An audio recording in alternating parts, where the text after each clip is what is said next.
আজ আমাদের হোম বেকারির বাচ্চা কর্মচারীর জন্মদিন। নমস্কার, আমি রুষা, গোকুলপুর কাটাগঞ্জ কাঁচরাপাড়া থেকে আমি একটা ছোট্ট হোম বেকারি চালাই। আমার প্রত্যেকটা কেকের মধ্যে তোমরা যত সূক্ষ্ম কাজ দেখতে পাও, যেরকম ধরো প্রজাপতি, বিভিন্ন ধরনের হ্যান্ডমেড জিনিস, প্রত্যেকটা জিনিস আমার বোনই আমাকে বানিয়ে দেয়। তাই মা মাঝে মাঝে ইয়ার্কি করে ওকে বাচ্চা কর্মচারী বলে ডাকে।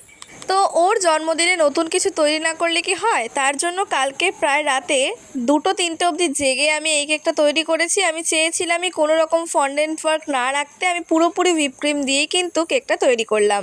তোমাদেরকে একটা কথা আমার খুব বলতে ইচ্ছা করে, সেটা হচ্ছে গিয়ে যখন তোমরা কোনো কাজ করবে সেই কাজের ফটো তোমরা যত ভালো ফোন দিয়ে ক্যাপচার করতে পারবে, সেই কেকের ফটো দেখতে ততই ভালো লাগবে।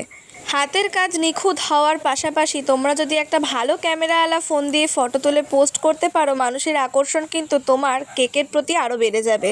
সেসব কথা বাদ দাও, তোমরা বলো আজকের এই কেকটা তোমাদের কেমন লাগলো। আজকের জন্য এটুকুই, দেখা হচ্ছে অন্য একটা ভিডিওতে। যার যা ডিটেলসের প্রয়োজন তারা আমাকে মেসেজ করে রেখো, আমি ফ্রি হয়ে তোমাদের সব মেসেজের রিপ্লাই দিয়ে দেবো। আজকের জন্য এটুকুই, বাই বাই।